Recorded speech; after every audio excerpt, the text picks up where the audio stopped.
जैसे पुष्पा फिल्म में हजारों पेड़ एक साथ आ गए थे, वैसे लगा हिमाचल प्रदेश के बांध में एकदम से हजारों पेड़ आ गए। रेलवे मंत्री जी से आग्रह करना चाहती हूँ कि इन दोनों रेल परियोजनाओं का मिशन मोड में लाकर अतिरिक्त बजट और समय, जबकि हिमाचल में प्रतिभा की कमी नहीं, अफसरों की कमी है, इसलिए मैं सरकार से लेकिन आगे बढ़ने से पहले अपने पार्लियामेंट के बारे में कुछ चीजें जान लेते हैं। पार्लियामेंट इंडिया की सुप्रीम लॉ मेकिंग बॉडी है। ये लॉज बनाती है, नेशनल फाइनेंसेस को कंट्रोल करती है और गवर्नमेंट को अकाउंटेबल रखती है।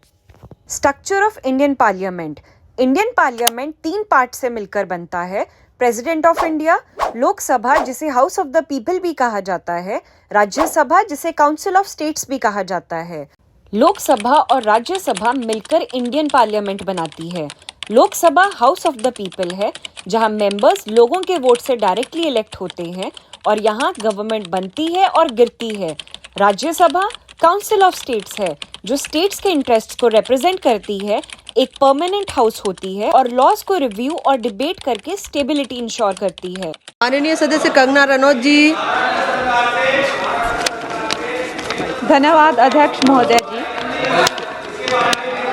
हमारा क्षेत्र मंडी जो है रेल सेवा से अभी भी वंचित है, जबकि केंद्र सरकार ने बिलासपुर मनाली लेह रेल लाइन, बिलासपुर बैरी रेल लिंक परियोजना जैसी परियोजनाएं जो है हमारे हिमाचल प्रदेश के लिए दी है, मगर फिर भी उनके निर्माण कार्य में भूमि अधिग्रहण, पर्यावरणीय स्वीकृतियां, तकनीकी सर्वेक्षण तथा बजटीय आवंटन में धीमी प्रगति के कारण अभी तक अपेक्षित गति नहीं पकड़ पाए हैं। अतः मैं सदन के माध्यम से रेलवे मंत्री जी से आग्रह करना चाहती हूं कि इन दोनों रेल परियोजनाओं का मिशन मोड में लाकर अतिरिक्त बजट और समयबद्ध निर्माण व्यवस्था सुनिश्चित की जाए, ताकि ये महत्वपूर्ण रेल लाइनें शीघ्र आरंभ होकर पूर्ण हो। धन्यवाद। आगे बढ़ने से पहले समझते हैं कि एक स्टेट एमपी की रिस्पॉन्सिबिलिटीज क्या होती हैं। स्टेट एमपी का मेन रोल अपने स्टेट की आवाज पार्लियामेंट में उठाना होता है। वो स्टेट के इंटरेस्ट्स और प्रॉब्लम को नेशनल लेवल पर रिप्रेजेंट करते हैं, लॉस को रिव्यू और डिबेट करते हैं और इंश्योर करते हैं कि सेंटर के डिसीजन स्टेट राइट्स को इग्नोर ना करें। स्टेट एमपी गवर्नमेंट को अकाउंटेबल रखता है क्वेश्चंस और कमेटीज के थ्रू, और स्पेसिफिक स्टेट इश्यूज जैसे इकोनॉमी, कल्चर और रीजनल चैलेंजेस को पार्लियामेंट के सामने रखते हैं। धन्यवाद अध्यक्ष महोदय। आपने सभी ने देखा होगा अध्यक्ष जी कि पिछले कुछ वर्षों में 2-3 वर्षों में हिमाचल में बहुत बाढ़ भी आई सतलुज और ब्यास नदी में, जिसके कारण जो तटीयकरण पहले हुआ था उसको भी नुकसान हुआ। लेकिन सबसे बड़ी बात है कि वहाँ का जो खनन माफिया है और टिम्बर माफिया जो है, जैसे पुष्पा फिल्म में हजारों पेड़ एक साथ आ गए थे, वैसे लगा हिमाचल प्रदेश के बांध में एकदम से हजारों पेड़ आ गए। तो जो वहाँ पर इलीगल माइनिंग हो रही है, टिम्बर माफिया के कारण भी नुकसान हो रहा है, लेकिन आपदा के कारण भी जो राष्ट्रीय जिसको एक तरह से अभी जांच करवाइए ना। माननीय सदस्य, माननीय मंत्री जी। माननीय अध्यक्ष जी, जो सदस्य जी ने पूछा है कि हिमाचल प्रदेश में अभी तक बाढ़ प्रबंधन के लिए कितना पैसा आवंटित किया गया है। अभी तक 8,625 करोड़ रुपया आवंटित किया गया है। नैसर्गिक और प्राकृतिक आपदा अगर फ्लड जोन शुरू किया जाता है तो उसके ऊपर भी व्यवस्था बनाई जा सकती है। धन्यवाद। आज पढ़ लिखकर नोएडा, चंडीगढ़, दिल्ली और अन्य बड़े शहरों में काम ढूंढने जा रहे हैं। इससे उनका समय, पैसा और परिवार से दूर रहने का संघर्ष बढ़ जाता है, जबकि हिमाचल में प्रतिभा की कमी नहीं, अवसरों की कमी है। इसलिए मैं सरकार से अनुरोध करता हूं कि हिमाचल में स्टार्टअप और वर्क फ्रॉम हिमाचल मिशन बनाया जाए। छोटे उद्योगों, आईटी सेवाओं, ई-कॉमर्स और पर्यटन से जुड़े व्यवसायों को विशेष प्रोत्साहन दिया जाए। हर जिले में नए स्किल डेवलपमेंट सेंटर बनाए जाएं। AI, drone, robotics, electric vehicle और हेल्थ टेक जैसे विषयों के कौशलों में प्रशिक्षण दिया जाए। पर्यटन को सिर्फ धार्मिक स्थलों तक सीमित न रखा जाए। एडवेंचर टूरिज्म, इको टूरिज्म और होम स्टे सेक्टर को बेहतर नियमों और डिजिटल प्लेटफॉर्म से जोड़ा जाए। माननीय सभापति जी, मैं भारत सरकार से निवेदन करता हूं कि युवाओं से संबंधित इस विषय पर गंभीरता से विचार किया जाए जिससे हमारे युवाओं को अपने ही प्रदेश में रोजगार मिलेगा, स्थानीय अर्थव्यवस्था तेजी से बढ़ेगी, जिससे पलायन रुकेगा और परिवारों की खुशियां वापस हिमाचल में रहेंगी। हमारा सपना रोजगार हिमाचल में, विकास हिमाचल का, इसी अपेक्षा के साथ मैं अपनी बात समाप्त करता हूं। धन्यवाद। हाँ, धन्यवाद सभापति महोदय। शिमला हिमाचल प्रदेश की राजधानी है और एक प्रसिद्ध पर्यटक स्थल है। यहाँ पर वर्ष भर पर्यटक आते हैं। यहाँ एक छोटा एयरपोर्ट है जहाँ छोटा हवाई जहाज़ ATR 42 उसकी उड़ानें चलती हैं, लेकिन पिछले नवंबर माह से ये उड़ान बंद है और इसका कारण भी मालूम नहीं है। मेरा निवेदन रहेगा केंद्रीय उड्डयन मंत्री जी से कि इस फ्लाइट को सुचारू रूप से चलाया जाए, ताकि पर्यटकों को जो परेशानी हो रही है ये दिक्कत पर्यटकों को ना आए और सुचारू रूप से ये फ्लाइट चलेगी तो पर्यटक भी आराम से आ जा सकेंगे। आपने मौका दिया, बहुत बहुत धन्यवाद। धन्यवाद प्रकट करता हूं, आपने एक बहुत महत्वपूर्ण विषय उठाने का अवसर दिया है। मैं देवभूमि हिमाचल प्रदेश से आता हूं और हम पहाड़ के लोगों ने अपनी जवानी, कुर्बानी और पानी देश के लिए देने में कहीं कमी नहीं छोड़ी। आज से 50 साल पूर्व, 50 साल से ज़्यादा हो गए, जब पौंग डैम के बनाने के लिए उस समय की कांग्रेस सरकार ने कहा था 20,772 परिवारों के 339 गांव से उनको खाली करवा दिया गया। राजस्थान में ज़मीन देने के वायदे किए गए, विस्थापित उनको किया गया और स्थापित उनको राजस्थान में करने की बात कही गई। उनके ज़मीन पानी में डूब गई, घरों से वो बेघर हो गए। बाकी राज्यों में बिजली पहुंच गई, लेकिन उनके घरों में अंधेरा छाया रहा।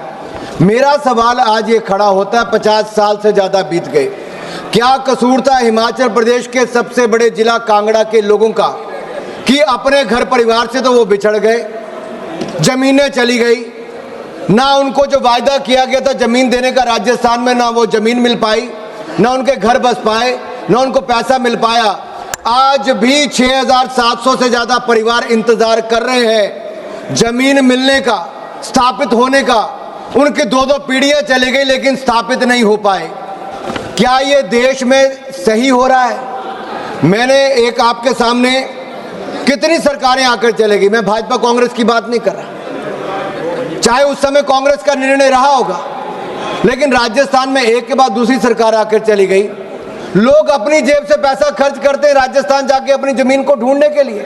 कब्जा कर लिया गया है, अधिकारियों के चक्कर काटते हैं, अगली डेट डाल देते हैं। कितनी पीढ़ियों को और इंतजार करना पड़ेगा, कितने वर्ष और इंतजार करना पड़ेगा। मेरे साथ कांगड़ा के सांसद राजीव भारद्वाज जी भी यहाँ पर हैं। सर, सवाल ये खड़ा होता है कि सुप्रीम कोर्ट ने कई बार इंटरवेंशन कर दी। 1996 की जजमेंट जो प्रदेश पौंग बांध विस्थापित समिति का था, उसमें भी रिहैबिलिटेशन इनकम्प्लीट रही। 6,700 लोगों को आज तक अपनी जमीन नहीं मिल पाई, इंफ्रास्ट्रक्चर वहां पे नहीं मिला, ब्यूरोक्रेटिक ऑब्स्टेकल्स है। मैं एक डिमांड आपके माध्यम से यहाँ पे करने वाला हूँ सर, ये जो हिमाचल प्रदेश ऑफिसर्स ने एक इंस्पेक्शन रिपोर्ट दिसंबर 2024 में दी, जिसमें उन्होंने कहा कि जल्द से इसको इम्प्लीमेंटेशन करने की बात की जाए, पेंडिंग अलॉटमेंट की जाए, इंफ्रास्ट्रक्चर डेवलप किया जाए और प्रोसीजर को स्ट्रीमलाइन किया जाए। इसके लिए करना क्या पड़ेगा सर? एक ही मांग है कि जल शक्ति मंत्रालय, गृह मंत्रालय इसमें इंटर मिनिस्ट्रियल रिव्यू करे और हमारी जो सेंट्रल हाई पावर कमेटी है उसको स्थापित किया जाए। एक ज्वाइंट टास्क फोर्स राजस्थान और हिमाचल प्रदेश की सरकार की बनाई जाए, ताकि मेरे जो विस्थापित परिवार हैं वो हिमाचल प्रदेश के विस्थापित परिवारों को जमीन मिले, उनको उनका हक मिले। अगर सदन को लगता है कि विस्थापितों को उनका हक मिलना चाहिए, तो मैं चाहता हूं आप भी मेरे साथ संबंधित होकर कहें, क्योंकि माननीय राजीव भारद्वाज जी कांगड़ा के सांसद हमारे साथ हैं। धन्यवाद। अगर लगता है तो हम आपके माध्यम से इस मांग को रखते हैं सर। धन्यवाद। धन्यवाद। माननीय सदस्य डॉक्टर राजीव भारद्वाज जी।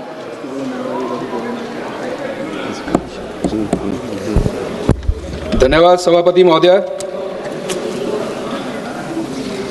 मैं आपके माध्यम से आयुष मंत्री आदरणीय जागब जी का ध्यान मेरे लोकसभा क्षेत्र मैं आयुर्वेद महाविद्यालय पपरोला के विषय में दिलाना चाहता हूं। सभापति महोदया, ये महाविद्यालय हिमाचल प्रदेश में अपनी तरह का एकमात्र संस्थान है।